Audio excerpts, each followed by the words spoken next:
Postcoop is a classical management concept introduced by Luther Gulick. It's used in administration, including social work management, to describe the key function of a manager of administration. It's administrator അല്ലെങ്കിൽ ഒരു അഡ്മിനിസ്ട്രേഷൻ്റെ ഒരു മാനേജറായിട്ടിരിക്കില്ല അവരെ ചുമതലയാക്കുക. POSDCORB means planning, organising, staffing, directing, coordinating, reporting and budgeting. Planning means പദ്ധതി create ചെയ്യുന്നതാണ്. Setting goals and deciding how to achieve them. Planning community programmes, ഒരുപാട് പദ്ധതികൾ ക്രിയേറ്റ് ചെയ്യുന്നതാണ്. ഓർഗനൈസിങ് മീൻസ് അറേഞ്ചിങ് റിസോഴ്സ്, പ്രവർത്തനം ക്രമീകരിക്കുന്നതാണ്. Arranging resource, roles and responsibilities etcetera.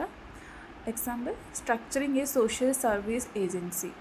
Social service ഏജൻസിയെ means ഒന്ന് ക്രമീകരിക്കണം, പ്രവർത്തനം ക്രമീകരിക്കുന്നതാണ് ഓർഗനൈസിങ്. ഇനി staffing, recruiting, training and supervising staff, hiring social workers, volunteers means ജീവനക്കാരെ തിരഞ്ഞെടുത്ത് അവർക്ക് പരിശീലനം നൽകുന്നതാണ് staffing. Recruiting, training and supervising, പരിശീലനം നൽകുക. ഇനി directing, leading and guiding with the team. Example, giving instruction, motivating staffs.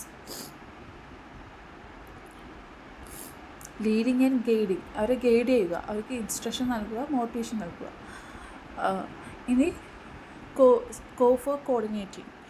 Coordinating means ensuring all parts works together smoothly, linking NGOs, hospital and government service. വിവിധ പ്രവർത്തനങ്ങൾ തമ്മിൽ ഏകോപനം നൽകുക. ഏകോപനം means all parts together, link ചെയ്യുക, NGO, hospital and government service. ഇനി 6 means for reporting, keeping records and informing stakeholders. Case reports progress update ചെയ്യുക means രേഖയും റിപ്പോർട്ടും എല്ലാം എടുത്തു വെച്ച് അതനുസരിച്ച് റിപ്പോർട്ട് തയ്യാറാക്കണം. Last B, budget, managing finances, allocating funds for welfare programmes. ചിലവ് ചെയ്യുന്നത്, ഈ ഓരോരോ പ്രോഗ്രാംസിന് എത്രമാത്രം ചിലവ് വരും എന്ന കൃത്യമായ ബഡ്ജറ്റിംഗ് വേണം. In social work concerns, runs NGOs and welfare agencies effectively, manage programs like child welfare, community development and health service. അപ്പോൾ ഇത് ഇത്രയാണ് പോസ്കോപ്പ് meaning. Ambedkar from a subaltern perspective.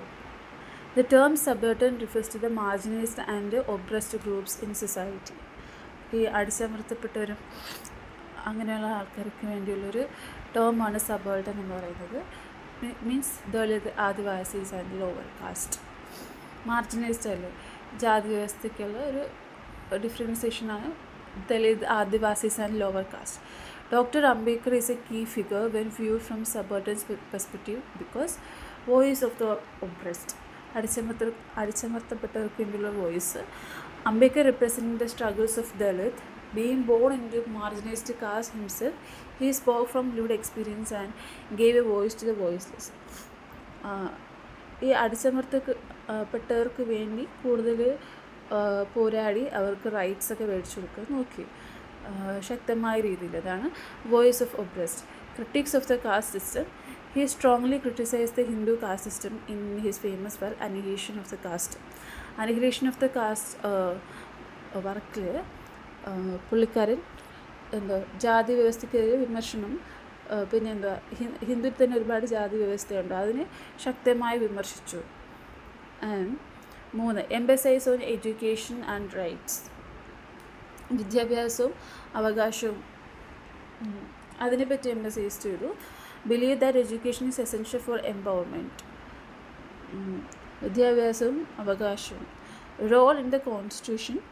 ഭരണഘടന സമത്വങ്ങളും എല്ലാവർക്കും സമത്വവും അവകാശങ്ങളും ഉറപ്പാക്കുന്നതാണ് role in the constitution. As the chief architect of the Indian constitution, he ensured legal equality, fundamental rights and safeguards for marginalized communities.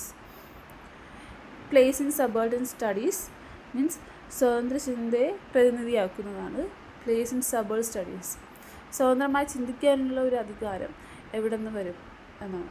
In subaltern studies Ambedkar is seen not just as leader but as a thinker who challenged dominant narratives and created space for marginalized voice in history and politics.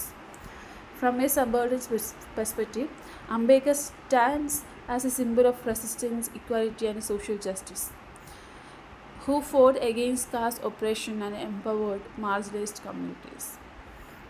അപ്പോൾ അംബേദ്കർ പറയുന്നത് അടിച്ചമർത്തപ്പെട്ടവരുടെ പോരാട്ടം, ജാതി വ്യവസ്ഥയ്ക്കെതിരെ വിദ്യാഭ്യാസവും അവകാശവും, ഭരണഘടനയിലുള്ള സമത്വവും അവകാശവും, സ്വതന്ത്രമായി ചിന്തിക്കാനുള്ളൊരു അവകാശം, ഇങ്ങനെയുള്ള പല റോൾസാണ് അംബേദ്കർ ഇവിടെ ഡിസ്കസ് ചെയ്യുന്നത്.